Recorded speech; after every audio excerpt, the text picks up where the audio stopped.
খবরে প্রকাশ, পশ্চিমবঙ্গের সংখ্যালঘু কমিশনের কোনো এক উচ্চ পদাধিকারীর নির্দেশে কলকাতা বইমেলার বুক সেলার্স গিল্ডের সম্পাদক, বিশ্ব হিন্দু পরিষদের যারা কার্যকর্তা, তাদের বইমেলার স্টল থেকে কিছু বইকে উঠিয়ে নিতে বলেছেন, তাদেরকে ধমকেছেন।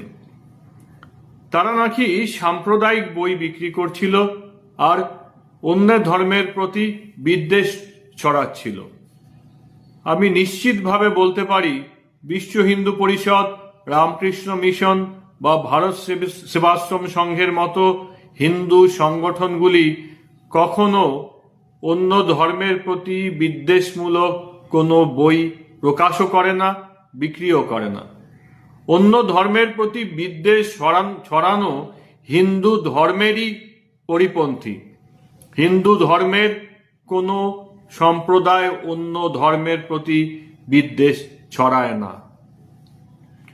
কিন্তু আমাদের পশ্চিমবঙ্গে দিনের পর দিন এই কখনো সংখ্যালঘু কমিশনের নামে বা কখনো জোর করে একটা দাঙ্গা তৈরি করে তাতে চাপ দিয়ে এই বইমেলার মতো সংগঠনকে, বুক সেলার্স গিল্ডের মতো সংগঠনকে, কখনো যাদবপুর ইউনিভার্সিটিকে বাধ্য করছে মধ্যযুগীয় ফতোয়া দেওয়ার জন্যে।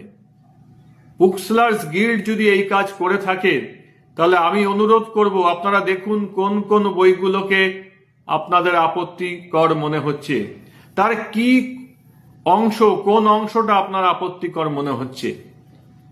যদি বাংলাদেশের হিন্দুদের উপরে অত্যাচারের কথা বলাটা আপত্তিকর মনে হয়, আমি মনে করি আপত্তিকর নয়।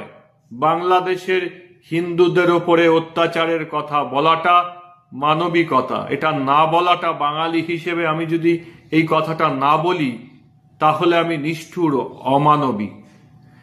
তার জন্য কোনো একটা, যাদের সঙ্গে সিমির মতো এইরকম নিষিদ্ধ সংগঠনের যোগ আছে, ভারতবর্ষের বাইরে একাধিক